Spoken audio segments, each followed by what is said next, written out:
السلام علیکم ورحمۃ اللہ وبرکاتہ۔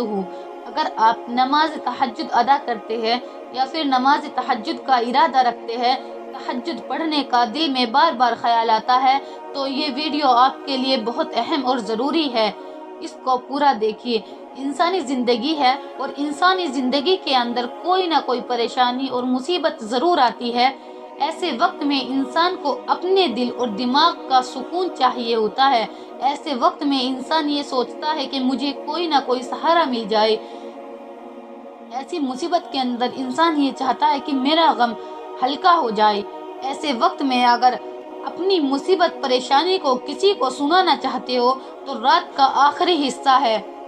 اور رات کے اس آخری حصے میں اپنے رب کے سامنے کھڑا ہونا اور اپنے رب سے ہم کلامی کرنا اور اپنے رب سے گفتگو کرنا، اپنے رب کی تعریف بیان کرنا، اور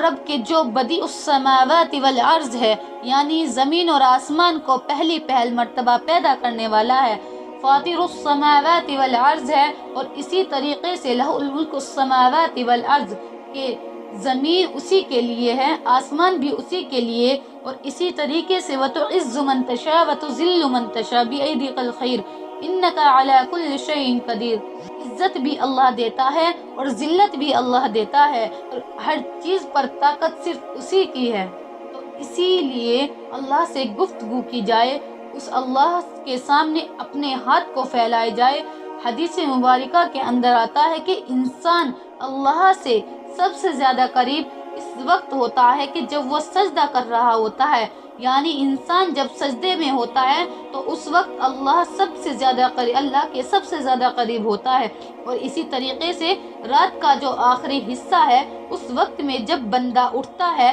اور وضو کرتا ہے اور اللہ تبارک و تعالی کے سامنے کھڑا ہوتا ہے، تو وہ اس رات کے بارے میں اللہ ہی جانتا ہے، یعنی بندے اور اللہ کے درمیان جو باتیں ہوتی ہے وہ صرف اللہ جانتا ہے۔ اللہ بہت خوش ہوتا ہے کہ میرا بندہ اپنی نیند کو چھوڑ کر، اپنے بستر کو چھوڑ کر میرے سامنے ہاتھ پھیلائے بیٹھا ہے، میرے سامنے گڑ گڑا رہا ہے۔ تو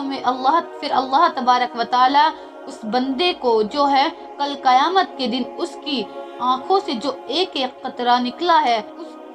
ایک ایک قطرے کے بدلے میں اسے اجر و انعام عطا فرمائیں گے، کہ وہ جو لوگ اپنے رب سے محبت رکھتے ہیں اور اپنے رب کا خوف اپنے دل میں رکھتے ہیں، ان کی کیفیت کیسی ہے اور ان کی حالت کیسی ہے کہ جب رات کا وقت آتا ہے تو اپنے بستر سے فوراً الگ ہو جاتے ہیں۔ اور میں آپ کو اس کا بڑا خوبصورت مطلب بتاؤں، وہ اپنے بستر سے بے وفائی کر لیتے ہیں، اپنے رب سے وفا کرتے ہیں، اور جو کچھ ہوتا ہے ہمارے پاس ہم اس کو خرچ کرتے ہیں۔ ہمارے پاس کچھ نہیں ہے، مال نہیں ہے، دولت نہیں ہے، لیکن اپنا وقت اللہ کے لیے خرچ کرتے ہیں۔ ہم اللہ کی عبادت میں ہم اپنے آپ کو لگائے رکھتے ہیں۔ اگر ہمارے پاس صدقہ کرنے کے لیے کچھ نہیں ہے تو عبادت کرنا، تو اللہ تبارک و تعالی ہمیں صدقے کا ثواب عبادت کے ذریعے عطا فرما دے گا۔ اللہ تبارک و تعالی ایسے لوگوں کی تعریف فرما رہا تھا کہ جو تہجد میں اٹھ کر اللہ کے سامنے گڑ گڑاتے ہیں، اللہ کے سامنے توبہ استغفار کرتے ہیں، اللہ تبارک و تعالی کے سامنے اپنے گناہوں کی معافی مانگتے ہیں۔ اور اسی طریقے سے جو شخص تہجد پڑھنے کا ارادہ رکھتا ہے کہ مجھے اٹھ کر نماز تہجد ادا کرنی ہے، مجھے اپنے رب سے مانگنا ہے، مجھے اپنے رب سے ملنا ہے، مجھے اپنے رب کو خوش کرنا ہے، مجھے اپنے رب کو منانا ہے، اور مجھے اپنے رب سے ہم کلامی گفتگو کرنی ہے، جو انسان، جو مومن رات میں اپنے دل میں یہ ارادہ کر کے سوتا ہے اور صبح وقت میں اس کی آنکھ نہیں کھلی، نیند کا غلبہ تھا اور نیند کے غلبے کی وجہ سے صبح اٹھ نہیں پایا، اس کی نماز تہجد رہ گئی، تو بھی اللہ تبارک و تعالی اپنے اس بندے کو نماز تہجد ادا کرنے جتنا ثواب عطا فرمائیں گے۔ جو رات میں سویا وہ تو الگ بات ہے، جو اس نے نیت کی، اللہ اس نیت کے بدلے میں بھی اسے ثواب عطا کریں گے۔ جو اپنی مشکل ترین حالات اور ان مصیبتوں کو ہلکا کرنا چاہتا ہے تو تہجد میں اٹھے اور اپنے دل کے اندر اللہ کی ایک محبت پیدا کرے، اور یقین جانیے جو شخص صبح میں اٹھتا ہے اور صبح میں اٹھ کر کے وہ اپنے رب سے مانگتا ہے تو وہ شخص اپنے اندر بہت سکون محسوس کرتا ہے۔ بندہ سوچتا ہے کہ میری یہ بات ہے اور میرے اللہ کے درمیان ہے، اور اسے لگتا ہے کہ مجھ سے ایک ایسی غلطی ہو گئی کہ شاید جس کی وجہ سے میری نماز نہ قبول ہو۔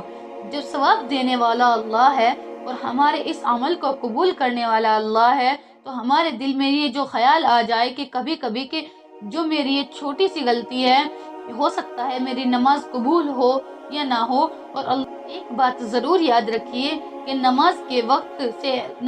وقت کے اعتبار سے اس کے لیے علم کا رکھنا ضروری ہے کہ نماز تہجد اس وقت نماز تہجد کا وقت ختم ہو جاتا ہے۔ جو صبح نہیں اٹھ سکتے ان کے لیے صبح اٹھ کر پڑھنا بہت مشکل ہوتا ہے، تو رات کو عشاء کی نماز کے بعد پڑھ لیا کرے، کچھ نہ کچھ فضیلت تو حاصل ہو جائے گی، لیکن جو فضیلت رات کے آخری پہر کی ہے وہ سب سے زیادہ ہے، کیونکہ اس وقت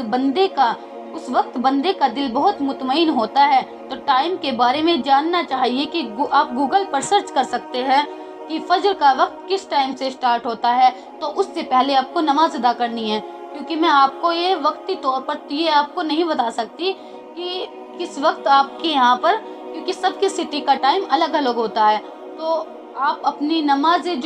فجر کا ٹائم ہے اس سے پہلے آپ کو نماز تہجد ادا کر لیں۔ تو آپ کو اگر آپ سرچ کریں گے تو آپ کو یہ ٹائم کے بارے میں ضرور پتہ چل جائے گا انشاءاللہ۔ اب میں اجازت چاہتی ہوں، اللہ حافظ، اللہ ہم سب کو تہجد گزار بنا دے، آمین ثم آمین۔